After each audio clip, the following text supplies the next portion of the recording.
Welcome back to our channel education and motivation. तो आज जो हम लोग बात करने वाले हैं वो बात करने वाले हैं कि जो हमारे एचआरडी मिनिस्टर हैं प्रकाश जावड़ेकर जी, ठीक है। इन्होंने 2018 में 13 जून 2018 को एक ट्वीट किया अपने ऑफिशियल अकाउंट से कि PhD degree shall be mandatory requirement for direct recruitment to the post of assistant professor in university effect from 1/7/2021। उन्होंने बोला था कि अगर जो है 1 जुलाई 2021 से आपकी जो पीएचडी है वो मैंडेटरी हो जाएगी, आपको जो आपकी यूनिवर्सिटी है उनमें असिस्टेंट प्रोफेसर बनने के लिए। तो तभी से एक खलबली सी जो है वो मची हुई है इंडिया में कि अब अगर असिस्टेंट प्रोफेसर बनना होगा तो हमें कैसे करना होगा, पीएचडी करनी जरूरी है क्या, हमने जो नेट निकाला हुआ है वो काम आएगा नहीं आएगा। काफी सारे कंफ्यूजन्स हैं लोगों के, ठीक है। उन कंफ्यूजन्स को आज मैं आपके दूर करने की कोशिश करूंगा और मैं आपसे क्लियरली बोलता हूँ, अगर आप पूरी वीडियो अगर आप देखते हो तो आपका सारे के सारे कंफ्यूजन जो है दूर होने वाले, ठीक है। इन्होंने लिखा है however master degree with NET और PhD will be continue to be minimum eligibility requirement for direct recruitment of post of assistant professor in colleges, ठीक है। तो उन्होंने अच्छे से इसको लिखा है, लेकिन फिर भी लोगों के जो है डाउट्स काफी ज्यादा हैं, ठीक है। ये वो ऑफिशियल ट्वीट है जो मैंने आपको अपने ट्विटर अकाउंट से दिखाया है, ठीक है। तो ये प्रकाश जावड़ेकर जी का ट्वीट है जो कि एचआरडी मिनिस्टर थे हमारे। तो अभी मैं आपको एक ऑफिशियल डॉक्यूमेंट जो कि हमारा इसका है ये यूनिवर्सिटी ग्रांट कमीशन का, उसके थ्रू मैं आपको ये बताने की समझाने की कोशिश करने वाला हूँ कि क्या आपकी एलिजिबिलिटी क्राइटेरिया मिनिमम है असिस्टेंट प्रोफेसर के लिए, और क्या आपको वो नेट आपको यूज होने वाला है, क्या आपकी पीएचडी आपको काम आएगी, वो सब कुछ आज आप इस वीडियो में देख पाएंगे, ठीक है।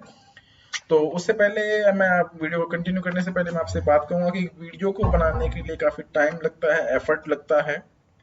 तो आप प्लीज हमारे चैनल को सब्सक्राइब कर लें जिससे कि हमें एक मोटिवेशन बना रहे कि जो हम वीडियोस बना रहे हैं वो लोगों को पसंद आ रही हैं, तो हम आगे भी आपके लिए इस तरह की वीडियोस लेकर आ सकें, ठीक है। और आपको अगर इस वीडियो में किसी भी तरह का कोई डाउट रहेगा तो आप हमें कमेंट बॉक्स में कमेंट कर सकते हैं, हम आपके कमेंट का रिप्लाई करेंगे। और भी अगर आपको किसी भी तरह की कोई इन्फॉर्मेशन चाहिए, किसी भी तरह की कोई वीडियो चाहिए, तो आप हमें बोल सकते हो कमेंट बॉक्स में, हम आपके लिए उस तरह की एक वीडियो आपके लिए लेकर के आ जाएंगे। तो चलिए इसको आगे बढ़ाता हूं मैं। तो ये जो हम अभी यूनिवर्सिटी ग्रांट कमीशन का मैंने ऑफिशियल ये जो है डॉक्यूमेंट आपका खोला हुआ है, और मैं इसको आपके जो है वीडियो की डिस्क्रिप्शन लिंक में भी दे दूंगा जिससे कि आप लोग देख सकें कि ऑफिशियली अगर कोई पढ़ना चाहता है तो पढ़ के भी देख सके कि इसमें क्या जो है लिखा होता है। यूजीसी का ये डॉक्यूमेंट है जो कि फरवरी 2018 को पब्लिश कर दिया गया था। तो यहाँ पे draft UGC regulations on minimum qualification for appoint of teachers, देखिए यहाँ सभी के बारे में जो है इंफॉर्मेशन है, केवल असिस्टेंट प्रोफेसर का नहीं, यूजीसी के अंदर जितने भी मतलब रिक्रूटमेंट वगैरह होती हैं उन सभी के लिए यहाँ पे दिया गया है। लेकिन हम लोग केवल ये देखिए मतलब काफी बड़ा पेज है, 84 पेज का ये डॉक्यूमेंट है, मैं इसको डाल दूंगा आपके डिस्क्रिप्शन में लिंक में वीडियो के में। तो हम सभी के बारे में बात ना करते हुए केवल यहाँ पे असिस्टेंट प्रोफेसर की बात करेंगे कि असिस्टेंट प्रोफेसर के लिए मिनिमम एलिजिबिलिटी क्राइटेरिया क्या है और उसके प्रमोशंस किस तरह से होते हैं वो आप यहाँ पर जान पाओगे, ठीक है।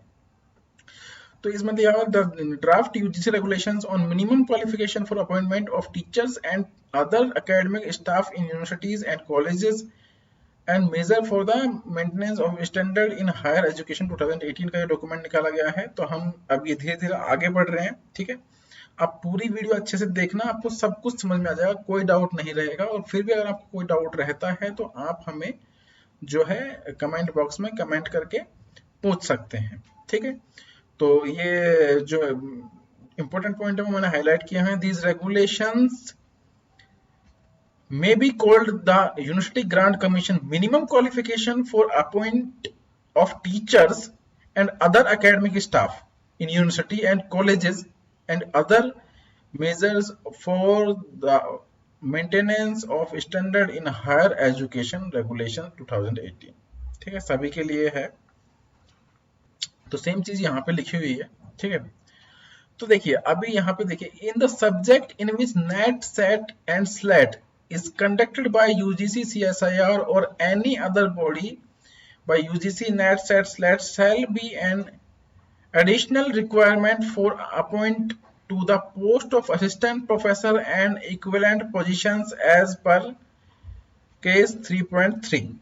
ठीक है, तो मैं आपको बता रहा हूँ, अभी आगे चलिए थोड़ा, अभी इंपॉर्टेंट चीजें स्टार्ट नहीं हुई। देखिए यहां से देखिए आप, the national eligibility test NET और state eligibility test, state level eligibility test NET, SET, SLET shall be remain the minimum eligibility for appointment of assistant professor and equivalent positions wherever provided in these regulations। ठीक है, further SLAT SAT shall be valid as minimum eligibility for direct recruitment to university college institution under the control of respective state only। देखिए मैं आपको बता देता हूं कि जो ये क्राइटेरिया आया है ना कि आपका जो नेट है वो एलिजिबिलिटी क्राइटेरिया है, लेकिन आपको पीएचडी भी मैंडेटरी हो जाएगा अगर आपको किसी यूनिवर्सिटी वगैरह में आपको फैकल्टी बनना है, आपको किसी सेंट्रल यूनिवर्सिटी में आपको बनना है, आपको ये आपकी एनआईटीज हैं, ट्रिपल आईआईटी है, आपकी आईआईटीज हैं, इन सब के अंदर अगर आपको फैकल्टी बनना है, सेंट्रल यूनिवर्सिटी है, तो आपको जो है आपको पीएचडी मैंडेटरी है। ठीक है, तो अभी सीन क्या है कि मैं आपको आगे चलता हूं। पीएचडी में भी ये लोग पीएचडी किस तरह की मैंडेटरी कर रहे हैं कि PhD degree of the candidate awarded in regular mode only. ठीक है, उसके बाद evolution of PhD thesis bye at least 2 external examiners, आपके 2 एक्सटर्नल एग्जामिनर होने चाहिए थे, उसमें पीएचडी आपकी जो है रेगुलर मोड की होनी चाहिए। And open viva PhD was of the candidate had been conducted। ठीक है, ओपन वाइवा उसका हुआ होना चाहिए। कैंडिडेट हैज पब्लिश्ड 2, देखिए यहाँ पे 2 रिसर्च पेपर्स की बात हो रही है, 2 research papers from his her PhD work. ठीक है, आपके पीएचडी वर्क से कम 2 रिसर्च पेपर होने चाहिए, जिनमें से out of which at least 1 must be in referred journal. ठीक है, एक अच्छे जर्नल में आपका होना चाहिए। Candidate has made at least 2 presentations in conference और सेमिनार। ठीक है, आपकी कॉन्फ्रेंस या सेमिनार की 2 कम से कम presentations based on his PhD work. ठीक है, तो ये भी आपको कॉन्फ्रेंस वगैरह यहाँ पे अटेंड करनी जरूरी इन्होंने रखी है।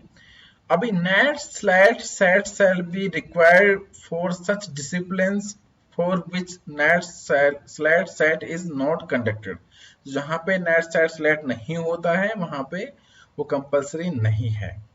ठीक है, अभी देखिए, ए मिनिमम ऑफ 55% मार्क्स और equivalent grade in A point scale wherever grading system is followed shall be required at master level for direct recruitment of teachers at any level।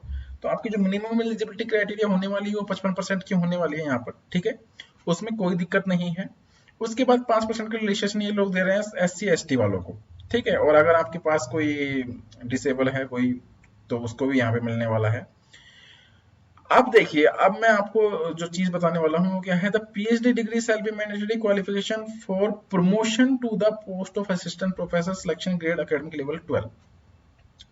मैंने जो है अभी 2-3 दिन पहले एक वीडियो अभी डाली थी अपने चैनल पे, उसमें मैंने बताया कि असिस्टेंट प्रोफेसर की सैलरी किस हिसाब से कैलकुलेट होती है, कितनी सैलरी उसको मिलती है, किस लेवल पे उसको अपॉइंट किया जाता है।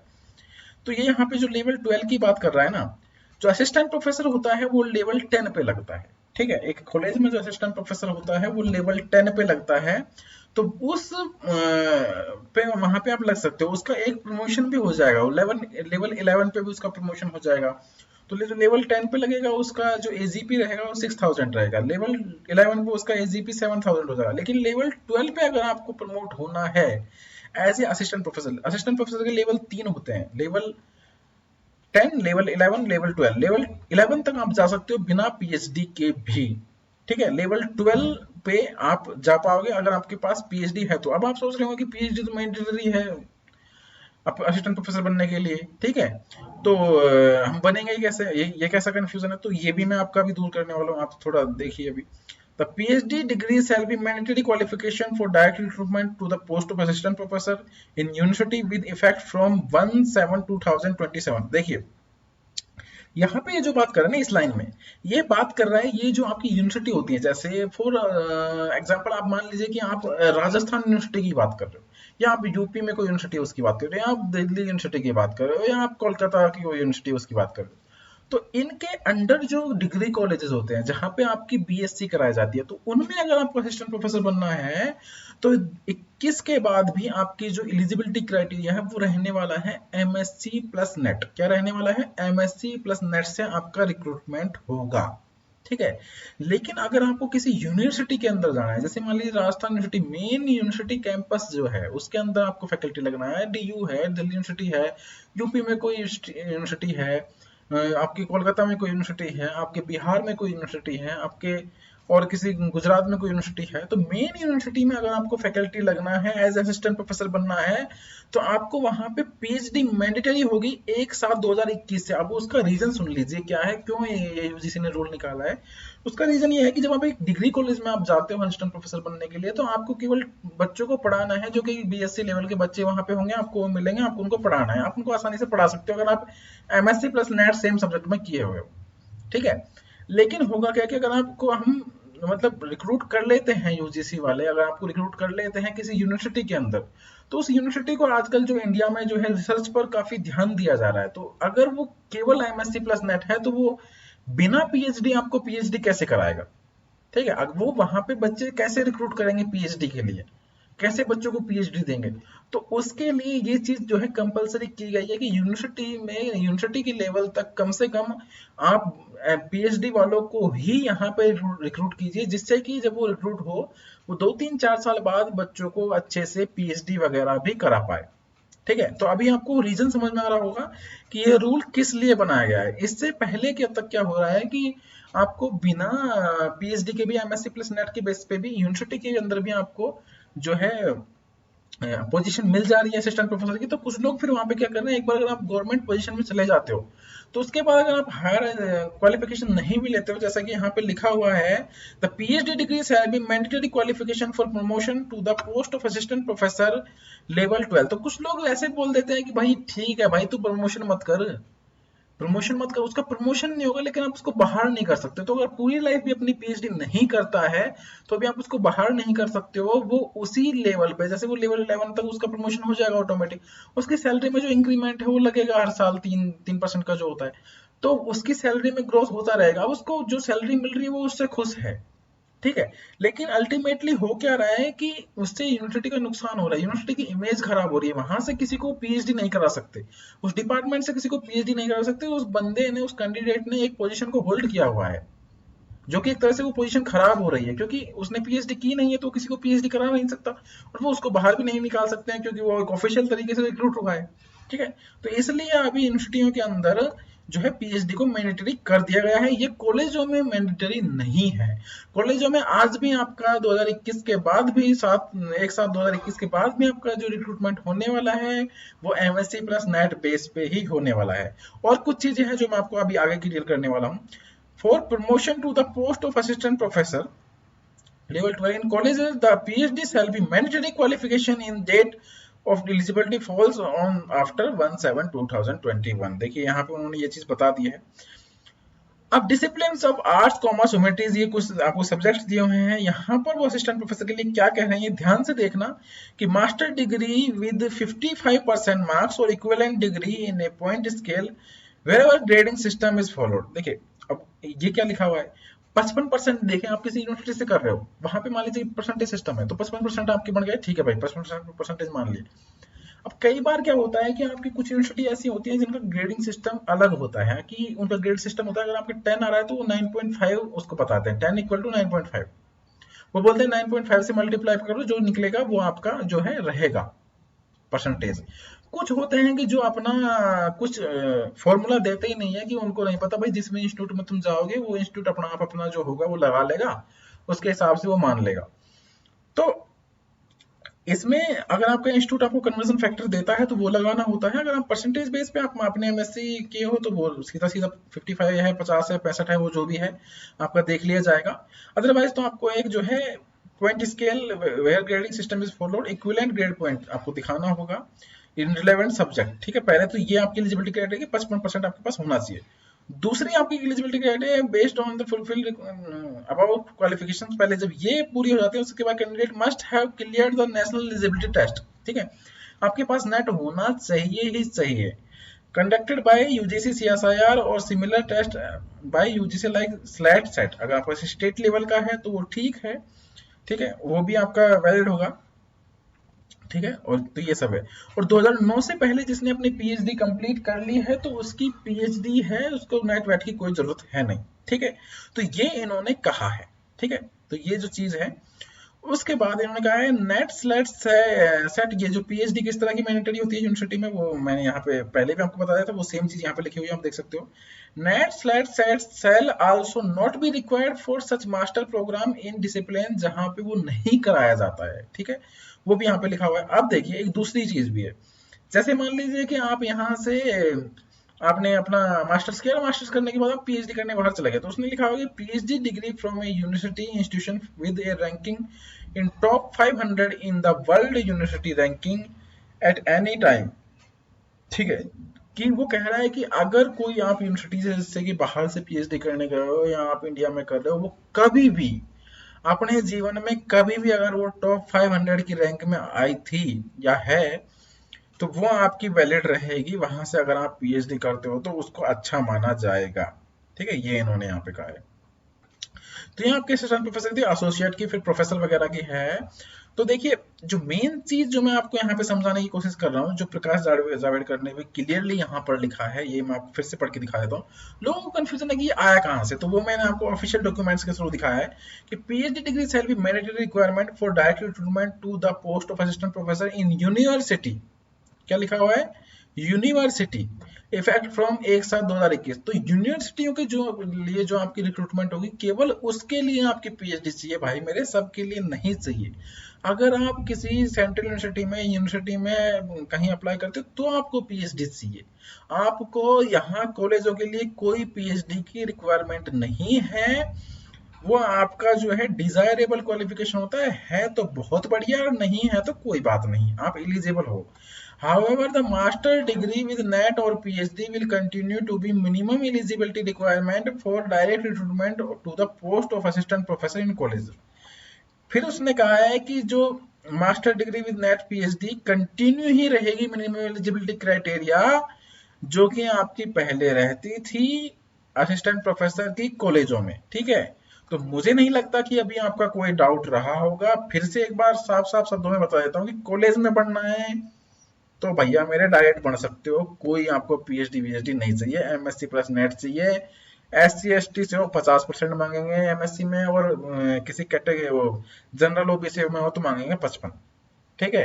और अगर आप यूनिवर्सिटी में किसी भी यूनिवर्सिटी में अप्लाई करते हो, जो यूनिवर्सिटी का मेन कैंपस जो होता है, ठीक है, उसमें अगर आप अप्लाई करते हो तो फिर आपको पीएचडी चाहिए ही चाहिए, वो मैंडेटरी है, आपको करनी होगी ही होगी, ठीक है, वो जरूरी है, ठीक है।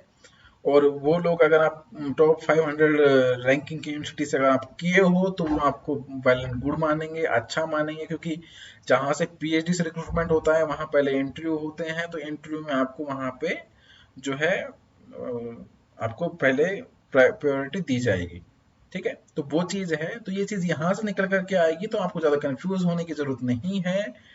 पीएचडी की जो क्या रिक्वायरमेंट्स रखी वो भी मैंने आपको बता दी हैं। तो अगर आपको ये वीडियो अच्छा लगा हो तो आप इसे लाइक करना, शेयर करना, ठीक है। और आप प्लीज प्लीज प्लीज चैनल को सब्सक्राइब करना, क्योंकि एक वीडियो बनाने में काफी एफर्ट लगते हैं, काफी मटेरियल ढूंढना पड़ता है। और ये जो डॉक्यूमेंट है ये मैं आपके डिस्क्रिप्शन लिंक में देने वाला हूँ, तो आप वहां से देख सकते हो। Thank you.